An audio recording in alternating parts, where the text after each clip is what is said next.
lalu kita udah bahas tentang notasi atom nih. Masih ingat tentang notasi atom?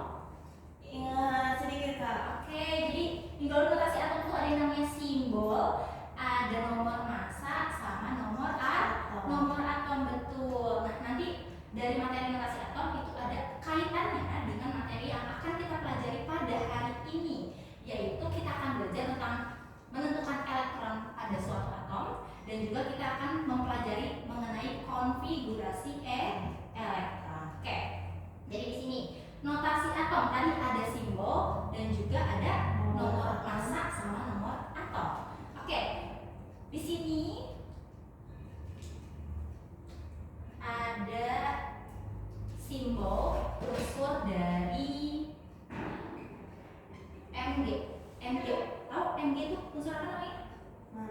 Magnesium, betul. Mg itu disimbolkan dengan magnesium. Terus ada nomor massa sama nomor atom. Kira-kira penempatan nomor massa sama nomor atom di atas, yang di atas apa?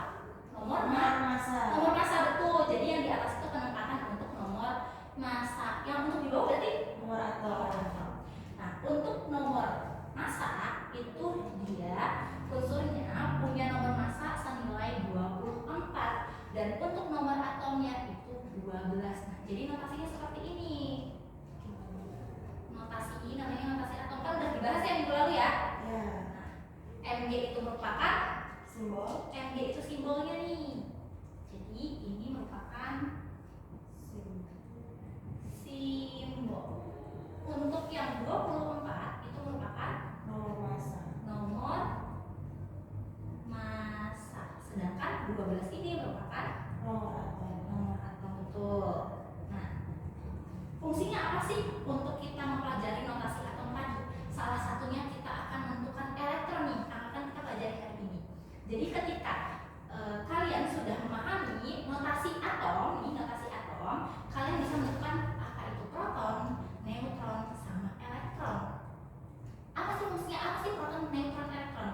Ingat atom. Atom itu dikelilingi, atom itu terdiri dari proton, neutron, sama juga elektron. Nah, sekarang kita tentukan nih dari notasi atomnya. Proton.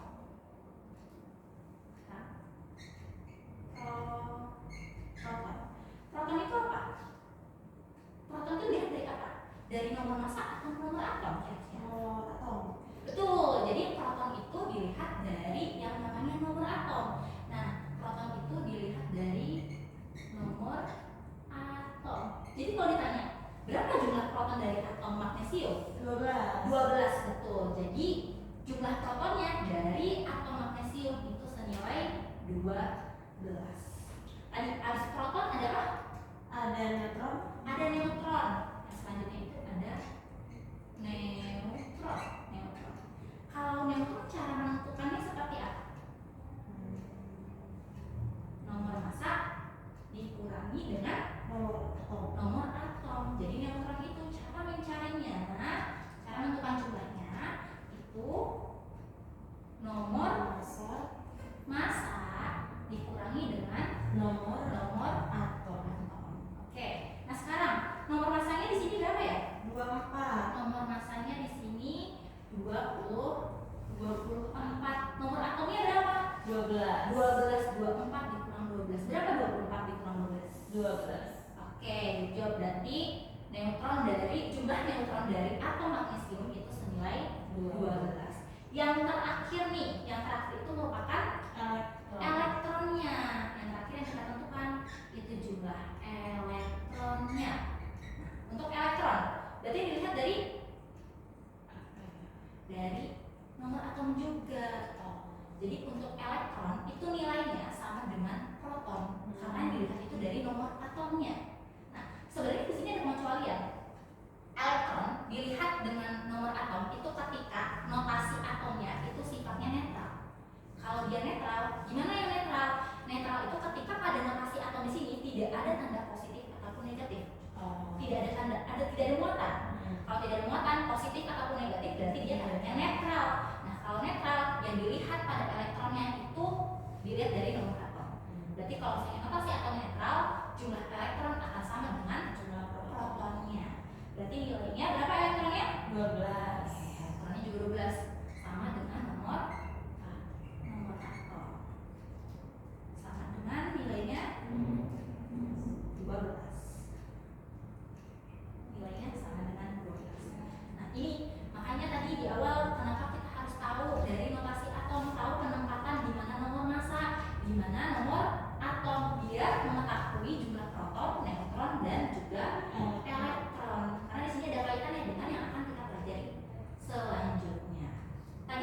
sini ingat ya, kalau untuk elektron di sini itu ketika notasi atomnya itu netral. Terus bagaimana kalau misalnya atomnya itu memiliki muatan? Contohnya di sini.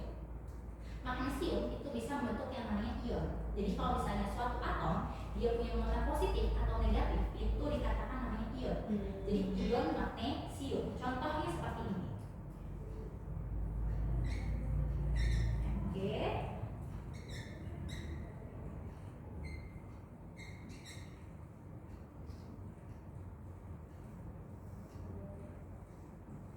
Nih, yang atas sama bawah sama-sama magnesium.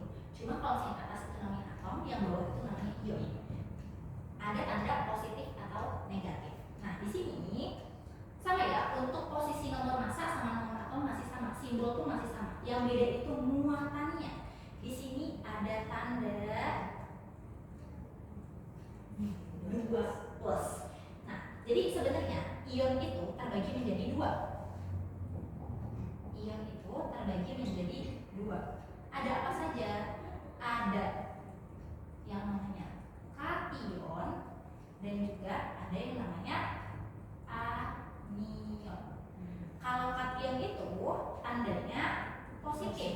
Ya betul. Kalau kation itu tandanya positif, sedangkan kalau anion itu tandanya negatif.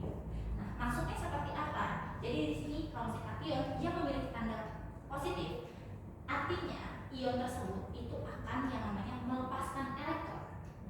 Dia akan melepaskan elektron. Terjadi melepaskan elektron.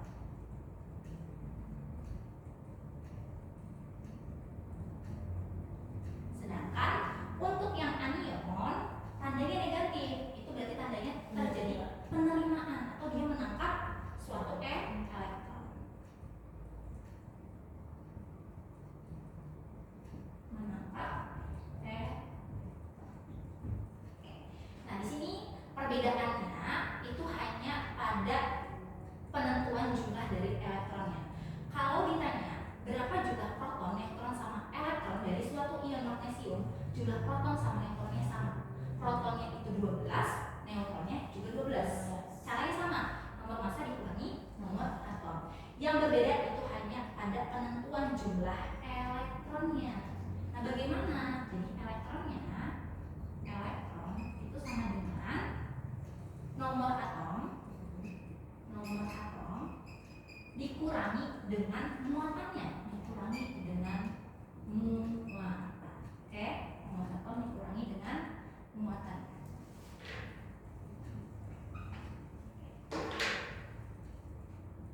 Nomor atomnya berapa di sini? 12. Nomor atomnya itu 12. Nomor atomnya 12 dikurangi muatannya 2.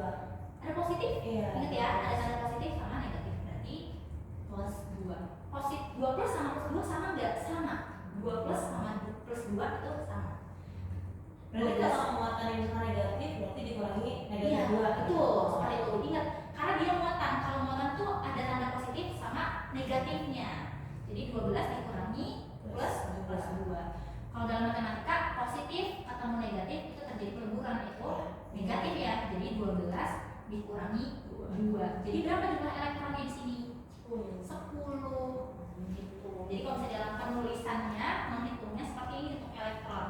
Tapi kan sini ion itu kalau misalnya positif itu kan melepaskan. Kalau melepaskan berarti kan berkurang ya? Iya, Berkurang dari 12 jadi 10 ya. Betul.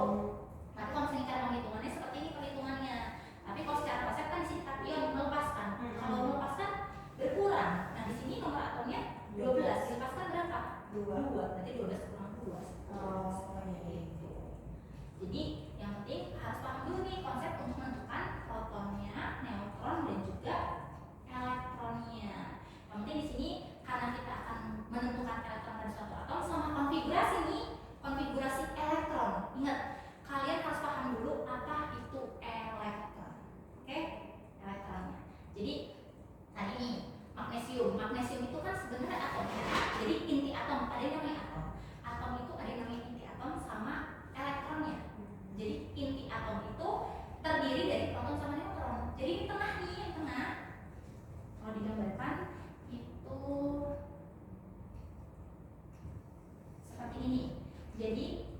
Ini magnesium nih.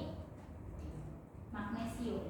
Magnesium itu inti atomnya, yang dimana terdiri dari yang namanya proton sama neutronnya. Proton itu dia bermuatan positif. Ya, proton itu dia positif. Sedangkan kalau neutron itu sifatnya netral. Sedangkan elektron itu negatif. Jadi inti atom itu dikelilingi oleh yang namanya elektron.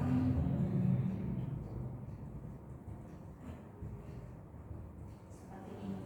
Jadi inti atomnya itu memiliki muatan positif, proton atau neutron, sedangkan dikelilingi oleh yang namanya muatan negatif atau elektron.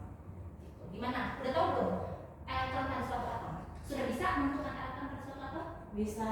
Ada kesulitan nggak? Bisa ya? Masih aman Kak. Masih aman ya. Jadi yang pertama lihat dulu pada notasinya. Ini merupakan ada tanda positif atau negatifnya? Tidak. Kalau misalnya tidak ada berarti dia netral. Kalau misalnya ada berarti dia namanya ion, punya muatan. Berarti nanti penghitungan dari elektronnya itu nomor atom dikurangi dengan muatan. Tapi Ibu kalau misalnya soalnya itu soal cerita bagaimana? Kan tidak bisa dilihat ada tanda positif sama negatifnya. Nah berarti dilihat dari cerita pada soalnya. Kalau terjadi pelepasan elektron, ingat kalau pelepasan itu berarti dia positif, berarti tandanya positif ya. Sedangkan kalau saya menangkap berarti dia negatif atau namanya anion. Jadi harus tahu kalau positif itu tandanya maksudnya melepaskan, kalau negatif itu menangkap. Bisa ya? Bisa. Oke. Nah selanjutnya nih, kalau sudah tahu mengenai dari elektron pada suatu atom, kita lanjut ke yang namanya konfigurasi elektron. Sebelum itu, biar bisa lanjut ke konfigurasi, kakak kasih beberapa latihan soal untuk mengerjakan menentukan proton, neutron, elektron pada suatu atom ya. Oke. Jadi di aplikasi itu ada latihan soal, silahkan dikerjakan. Kakak kasih waktu selama 15 menit. Oke. Itu ada 10 soal, silahkan dikerjakan.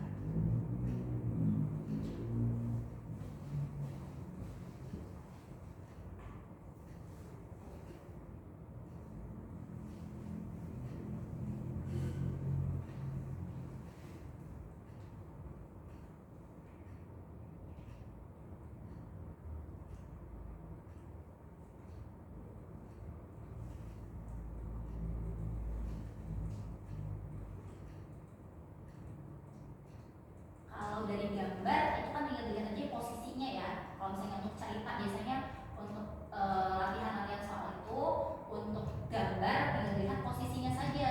Tapi kalau misalnya untuk soal cerita biasanya yang dijelaskan ini itu merupakan nomor massa, terus merupakan nomor atom, sama paling untuk kalau misalnya ion itu terjadi pelepasan atau penerimaan.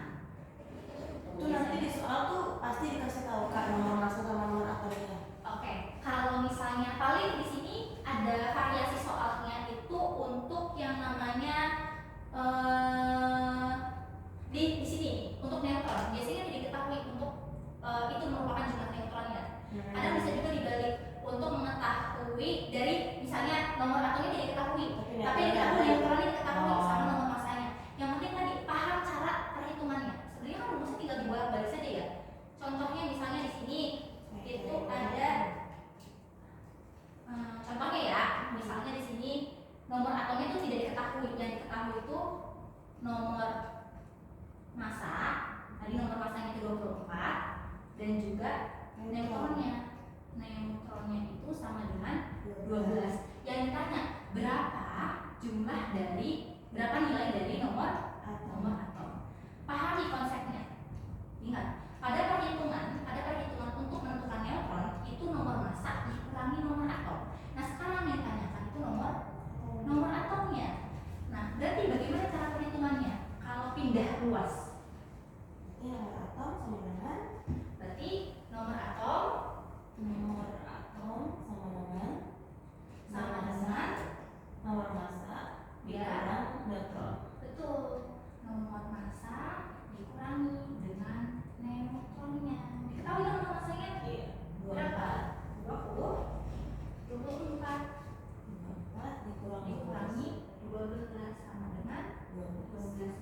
nomor atomnya untuk 12 gitu. Paling variasi soalnya seperti ini. Pokoknya di soal tuh biasanya udah dikasih tahu dua. Dikasih tahu nggak semuanya pasti ya, pasti ada yang data yang diketahuinya gitu pada soal. Paling yang dibalik-balik sih untuk yang neutronnya gitu. Karena itu kan entah itu nanti kita ketahui neutron sama nomor atom yang cari nomor massa, atau nanti neutron sama nomor massa yang ditanyakan nomor atom.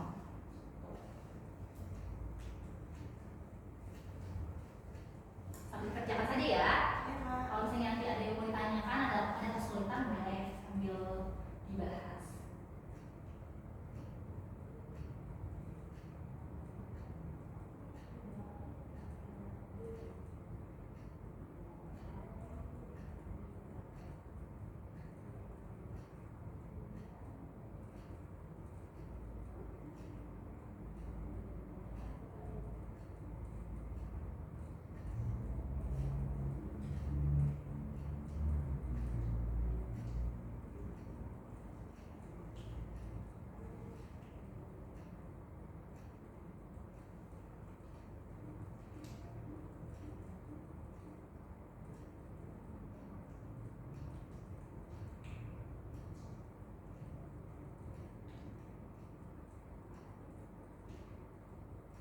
Karena sebenarnya untuk notasi atom itu dasar banget untuk belajar kimia. Karena untuk materi selanjutnya itu harus tahu elektron, karena konfigurasi itu kepake banget untuk materi-materi selanjutnya. Jadi sebenarnya dasarnya itu harus tahu nih konfigurasi elektron, atom. Ini kalau di soal PKA bakal keluar gak ya Kak? Keluar juga, karena kan dasarnya untuk menghitung nanti berapa massa dari suatu atomnya. Terus apalagi nanti ada misalnya kita mau bikin larutan nih suatu kimia, kita harus tahu perhitungannya seperti itu.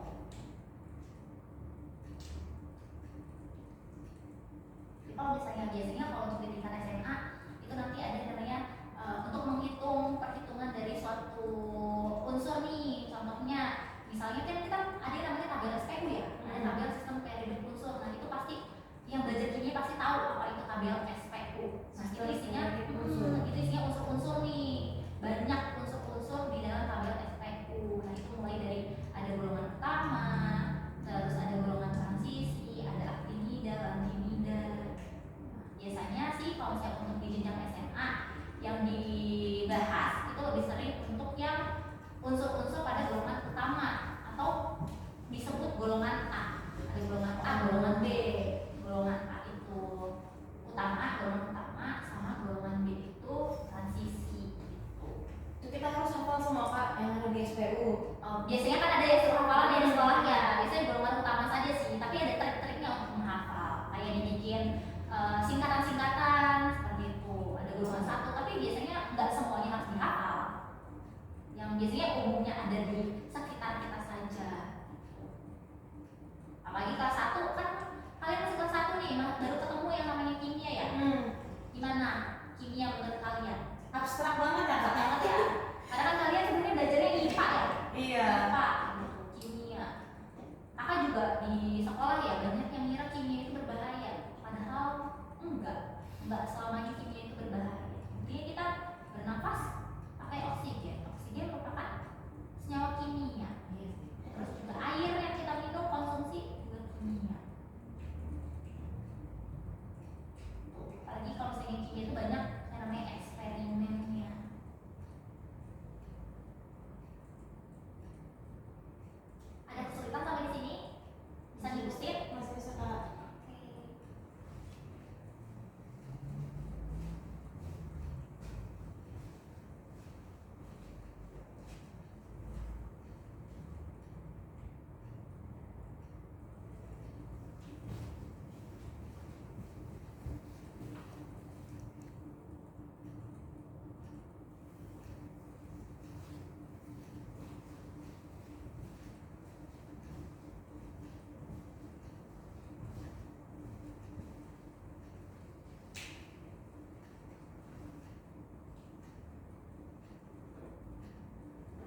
baru ini belajar konfigurasi. Oke.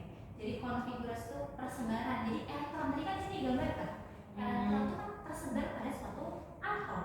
Nah, kita akan belajar mengenai persebaran elektron pada suatu atom. Maka persebaran elektron pada suatu atom. Karena tadi tiap atom itu memiliki jumlah elektron yang berbeda-beda. Bagaimana nih persebarannya?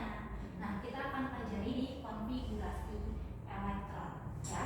Jadi sebenarnya atom kalau ini kan bentuknya dia dua dimensi ya, dua dimensi. Jadi statis, dia tidak bergerak. Nah, tapi sebenarnya pada suatu atom elektron itu bergerak. Dia itu dinamis, bergerak mengelilingi inti atom. Yang tadi inti atom itu di dalamnya terdiri dari proton dan juga neutron.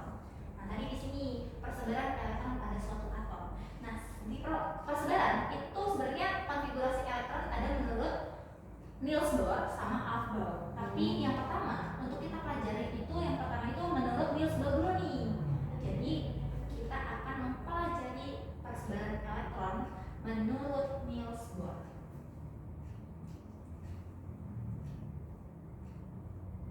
Teori dari Niels Bohr. Nah, di sini menurut Niels Bohr persebaran elektron itu dilihat dari kulitnya. Dari kulit, ada kulitnya. Maksudnya gimana?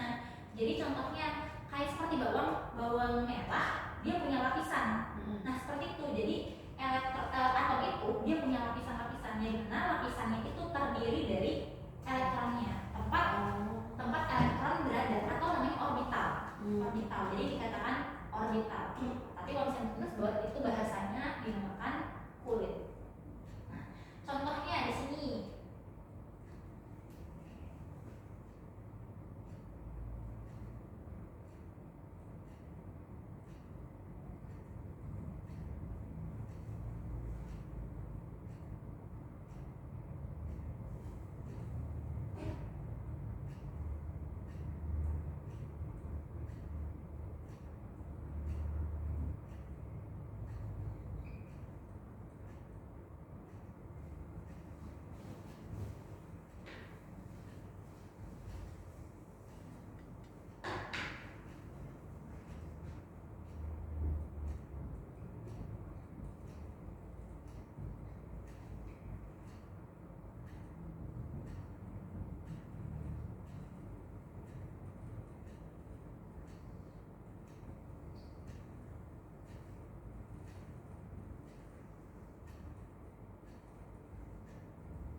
Bagaimana maksud dari persebaran elektron menurut Niels Bohr? Tadi menurut Niels Bohr itu persebarannya dilihat berdasarkan kulitnya. Jadi ada rumus umumnya nih. Ini merupakan rumus umum dari persebaran elektron menurut Niels Bohr. Rumus umumnya itu 2n pangkat 2. N itu apa? N ini merupakan jumlah kulit. Jumlah kulitnya. Jadi ada kulit pertama, kulit kedua, 3 dan seterusnya. Kenapa ada banyak Kak kulitnya? Karena tadi dilihat dari jumlah elektron. Elektron pada suatu atom. Tiap atom itu punya elektronnya. Nah, kulit pertama, kedua, ketiga, berarti ada kulit terdalam sama ada kulit terluar. Kira-kira satu itu kulit terluar atau kulit terdalam? Betul. Jadi yang nomor 1 itu kulit terdalam. Berarti yang 2, 3, 4 itu bisa jadi kulit yang terluar gitu. Ingat ya, rumus umum itu 2n pangkat 2. Nah, jadi di sini persebaran elektron menurut Niels Bohr itu kan berdasarkan kulit. Kulitnya ada kulit K, L, M, N dan seterusnya. Nah, jadi Jadi namanya tuh kulit K, kulit L, kulit M, dan kulit N. Kalau habis M Jadi mulainya ada kulit O kan? ada kulit Oh. selanjutnya, tapi dilihat dari jumlah elektronnya. Tapi biasanya itu kebanyakan KLMN. Cuma Gitu. 4 aja. Iya, betul. Jadi intinya persebaran elektron itu dilihat dari jumlah elektronnya untuk menentukan konfigurasinya. Oke. Nah, jadi kulit pertama itu dinamakan kulit K. Jadi dimulai itu dari huruf K untuk yang Niels Bohr nih. Jadi kulit pertama itu kulit K. Rumusnya itu kan 2N pangkat 2. Nah, berarti di sini 2 N nya dimasukin ke kulit pertama. 2 kali 1 pangkat 2. 1 pangkat 2, 1 kali 2, 2. Betul. Berarti jumlah maksimal elektron pada kulit pertama atau kulit K itu ada 2 elektron. Nah, untuk yang kulit kedua berarti dinamakan kulit L. 2 dikali 2 pangkat 2 sama dengan 8. Untuk kulit yang ketiga 2 dikali 3 pangkat 2 sama dengan 18. Untuk kulit yang keempat itu 2 dikali 4 pangkat 2 sama dengan 32. Jadi kita tulis nih sampai kulit yang kelima dulu ya, yaitu kulit O. Nah, berarti 2 dikali 5 pangkat 2 sama dengan 50. Oke, nah ini datanya nih. Ini dasar untuk melakukan yang namanya konfigurasi elektronnya. Nah, udah tahu ya? Jadinya ingat, ini data untuk melakukan konfigurasi elektron. Contohnya di sini tadi ada atom apa di sana? Mg. Ada atom Mg. Oke. Ada atom magnesium. Magnesium itu punya nomor atom atau elektronnya berapa?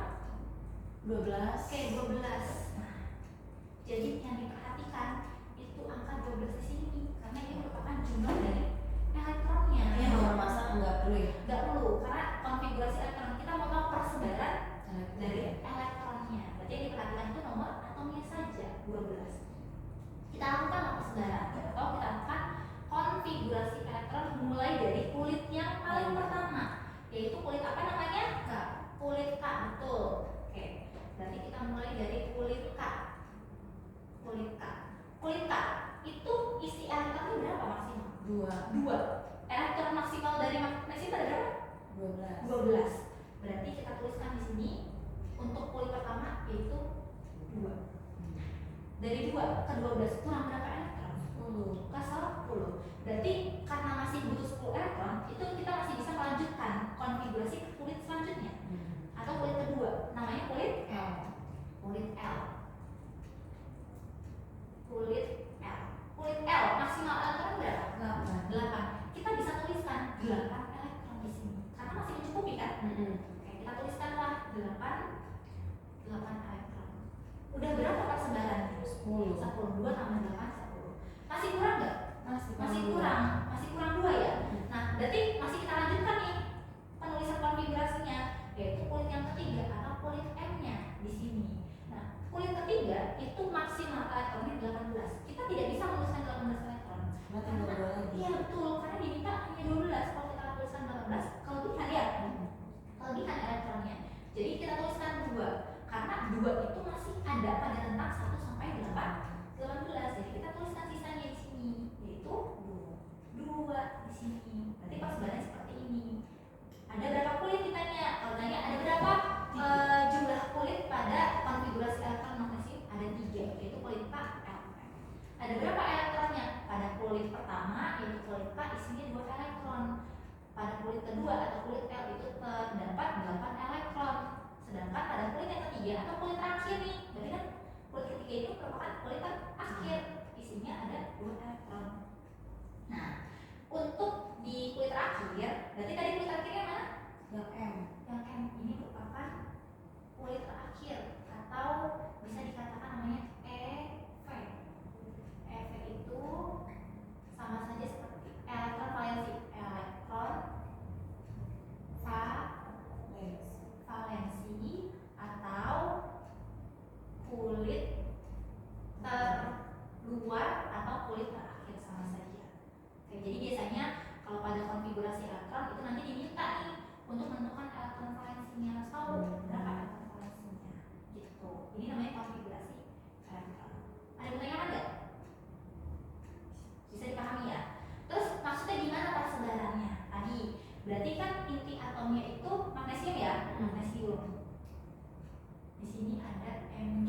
Punya berapa kulit tadi? 3 kulit. Berarti punya 3 kulit.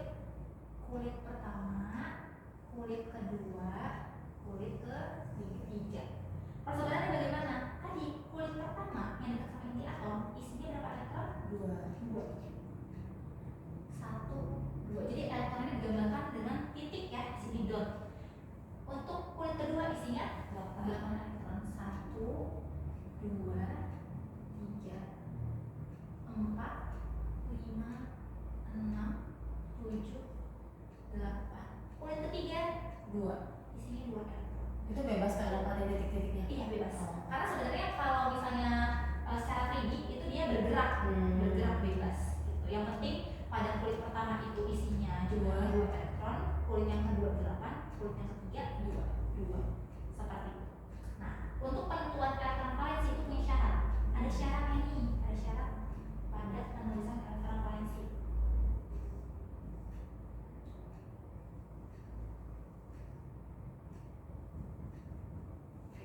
Jadi elektron valensi disingkat dengan Ev itu nilainya maksimal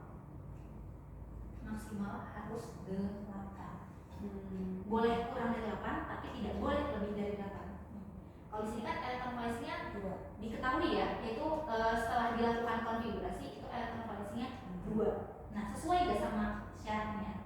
Jadi maksimal 8. Terus gimana, emang ada yang lebih dari 8? Nanti kita lanjut ke contoh yang selanjutnya.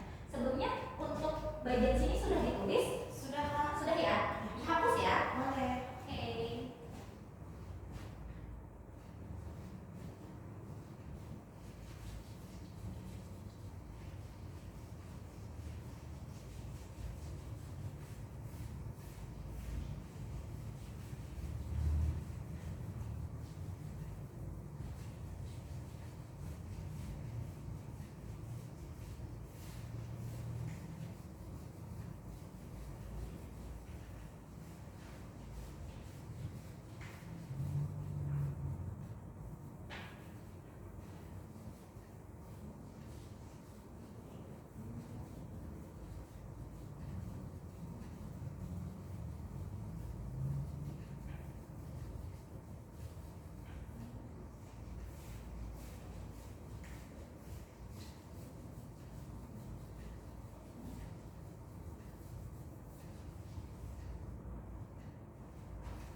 Nah, sekarang kita contoh yang selanjutnya.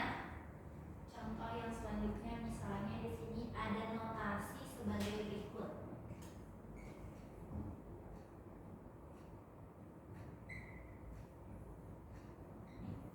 Di sini ada notasi atom dari Ca. Ca itu merupakan unsur kalsium. Kita lakukan yang diminta itu bagaimana konfigurasi dari kalsium. Berarti yang dilihat yang mana? Yang bawah. Yang bawah itu yang 20. Berarti kita lakukan persebaran di sini. Fokus ke 20 ya. Nah, pertama kita harus melakukan konfigurasi dari kulit yang pertama, yaitu kulit K-nya. Kulit K nih, kulit K. Berapa isi elektronnya? 2. Kita tuliskan tuh, kita tuliskan 2. Dilanjut lagi Kulit L. ke kulit L. L-nya berapa? 8. 8. Selanjutnya Kulit M. ke kulit M. Dari 2 ke 8, 10. Kurang berapa elektron? 10 elektron. Kulit ketiga di sini itu maksimalnya 18. Tapi di sini kita tidak bisa menuliskan angka 10. Kalau misalnya kita tuliskan nih angka 10 nih di sini. Contohnya ya, di sini angka 10. Betul persebarannya itu ada 20 elektron. Tapi di sini menyalahi aturan dari kaidah penulisan Elektron. elektron valensinya. Karena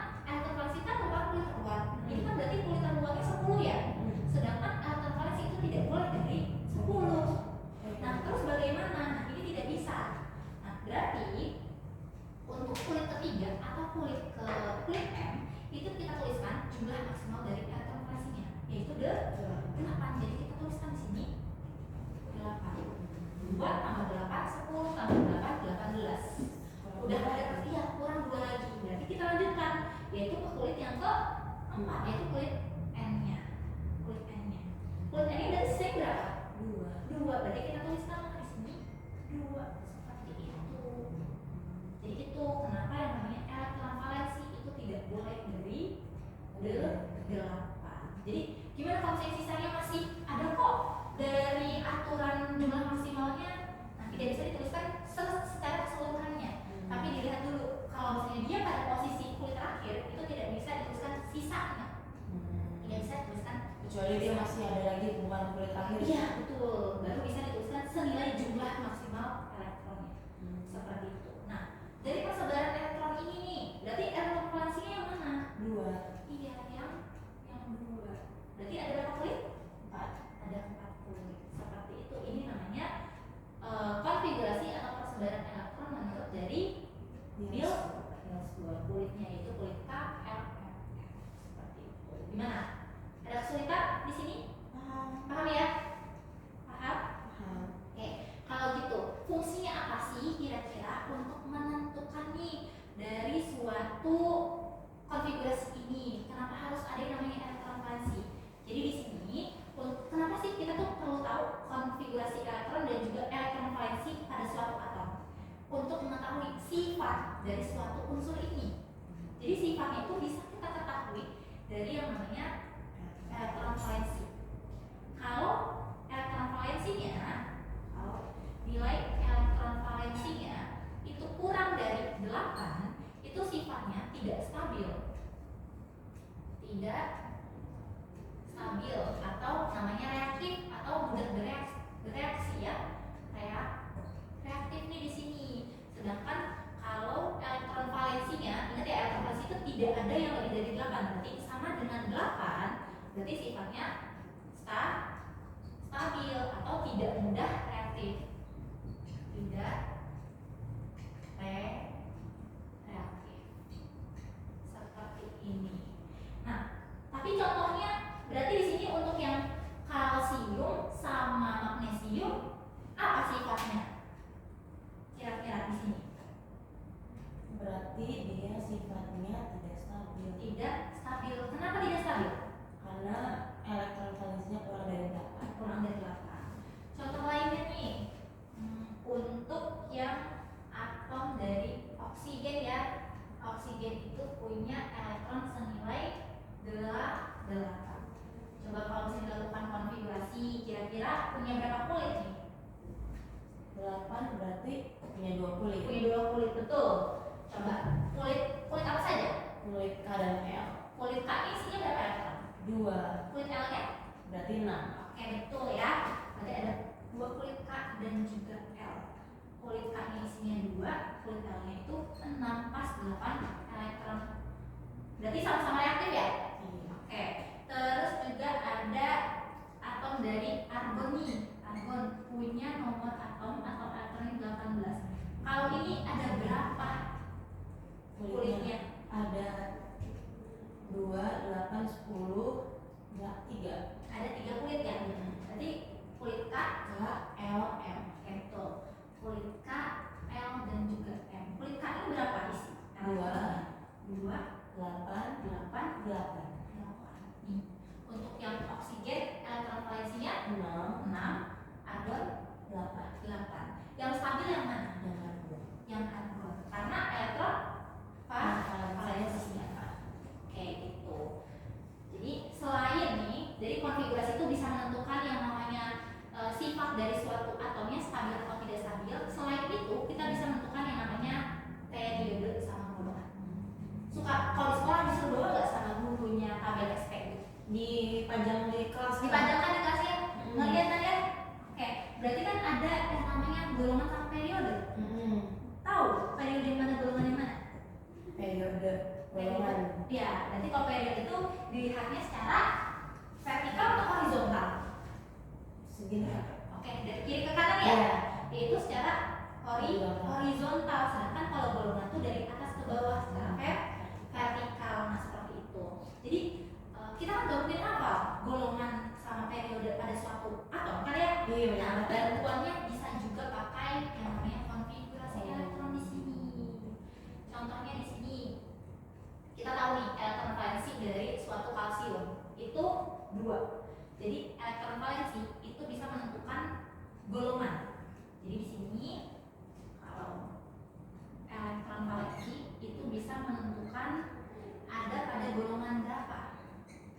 golongan.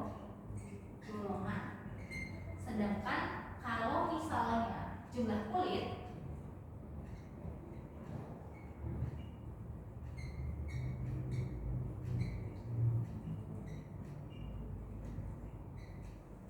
itu periodenya.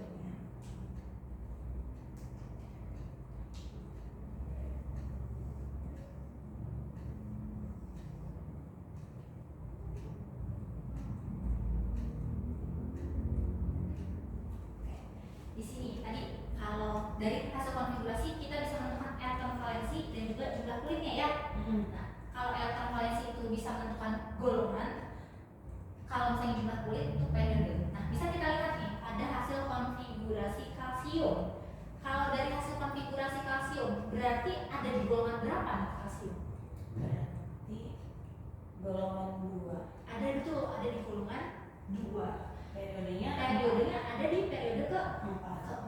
Bisa dicek nih nanti pada tabel SPU-nya betul kah kalau misalnya kalsium ada di golongan 2 terus periodenya 4 ya. Ya. Nah,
relasi, baru dia bisa menentukan golongan dan periode pada suatu atom. Nomor atom tuh ada maksimalnya nggak sih Kak? Paling besar berapa? Oke, kalau nomor atom sebenarnya itu tuh ada urutannya, dimulai dari hidrogen, helium, jadi ada urutan 1, 2. Nah, itu tuh sebenarnya kayak tabel SPU itu punya perkembangan. Jadi awalnya tuh nggak langsung ada ratusan atom, tapi ada perkembangannya. Tapi sejauh ini itu hanya ada pada atom yang ada pada tabel SPU. Ada ratusan atom yang ada di alam semesta ini. Tapi biasanya atom itu ada yang punya ikatan, harus berikatan. Kayak contohnya kayak air. Atau air yang kita minum nih, yang kita gunakan sehari-hari. Itu kan rumus kimianya H2O ya. H2O berarti kan gabungan dari atom-atom yang lainnya. Gitu. Jadi ada atom-atom yang tadi makanya ada stabil sama tidak stabil. Karena dia tidak stabil harus berikatan. Kalau stabil baru bisa dia sendiri gitu, bisa dilihat dalam alam semesta. Yang ditanyakan? Ada kesulitan? Paham Kak? Paham ya? Kalau gitu untuk materi hari ini yang dipelajari hari ini sudah terjawab? Sudah bisa menentukan elektron? Sudah bisa menuliskan elektron? Sudah. Oke, paling nanti selanjutnya itu kita bahas tentang tadi yang kedua, yaitu menurut Aufbau. Kulit sama subkulit. Jadi ada kulit dan subkulit. Nanti untuk yang Aufbau kita lanjutkan di pertemuan selanjutnya ya. Oke, kalau gitu kita akhiri pertemuan pada hari ini. Kurang lebih mohon maaf. Wassalamualaikum warahmatullahi wabarakatuh. Terima kasih Kak. Iya, sama-sama.